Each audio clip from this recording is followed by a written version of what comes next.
Welcome कर शुभस्मिता शुभ kitchen को। आज आम यूनिक स्टाइल आलू आ फूलकोबी को भाजवा। तापाई मु फूलकोबी आ आलू को काटिक नहीं आम कढ़ाई बसई नहीं ये आम ऑयल को ऐड कर दीजिए। आम ये रिफाइन ऑयल यूज करते आपन सोरिष तेल भी भाजी पारे। एबे आम फटण को ऐड करदे मो भाउज रांधुंट। एबे आम कोबी आलू को ऐड करदे।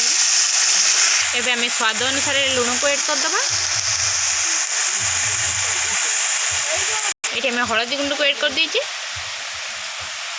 भले भाव मिक्स कर ना। एबे आम घोड़े ना देखो फ्रेंड्स ये आम घोड़े ना किसी समय ये आम घोड़नी बाहर करके देखा भल भाव मिसई ना। फ्रेंड्स एबे आमर भजा भल भाव रेडी हो गला खाइबा।